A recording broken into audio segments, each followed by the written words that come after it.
The precise meaning of being married and happy or being married and miserable varies from pair to pair. But what can be done to bring back the passion and save a marriage that's on the rocks? Unhappiness in a marriage is not uncommon, and most couples likely experience at least some periods of sadness. Things would change according to the amount of joy experienced. The specific notion of what it means to be married and happy or married and miserable will differ for each pair. The concept of happiness evolves during a married couple's life together. When you were first married, you probably felt content to be in each other's company. A romantic evening for you probably consisted of a hasty meal followed by a dash to the bedroom. The longer a couple has been married, the more likely they will pursue hobbies apart from one another. Simply being in each other's presence used to be sufficient.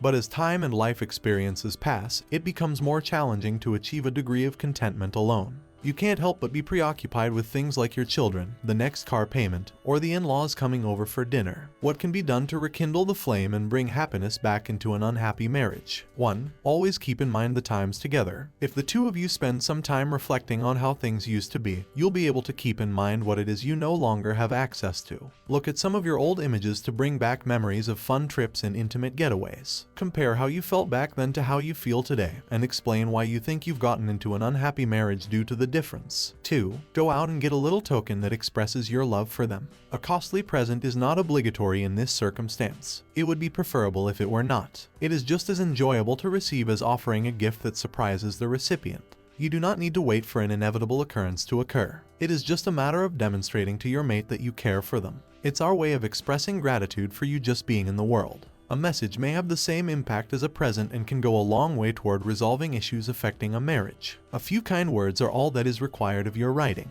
3. Be spontaneous. It is not required that it be done expensively. Put together a picnic without informing the other person. It's done in the movies, so why can't it happen in real life? You should get a lovely picnic basket ready, head to a nearby park, or lay a blanket inside. The random times spent together are the ones that matter, and they have the potential to rescue you from the monotony of an unhappy marriage. 4. Plan to get away for some time. Spend some quality time together on a trip to a secluded location. Pick an area where you can have some fun while also getting to know your partner's requirements a little bit better. A vacation can help alleviate tension in an unhappy marriage and make it easier for both partners to be more themselves around one another. When a married couple hasn't gone on a vacation together in the past 6 years of their relationship, they are more likely to experience problems in their marriage. 5. Communicate. Conversation and attentiveness on both sides of a marital dispute are two of the most effective tools for finding solutions. Not only does this mean talking about the events that took place throughout the day, but it also means divulging your private thoughts and emotions. This needs to be done, regardless of how challenging it may be at first. If you give it a chance, it might become something that the two of you look forward to doing together. You shouldn't dismiss these ideas just because you think they won't be helpful to you.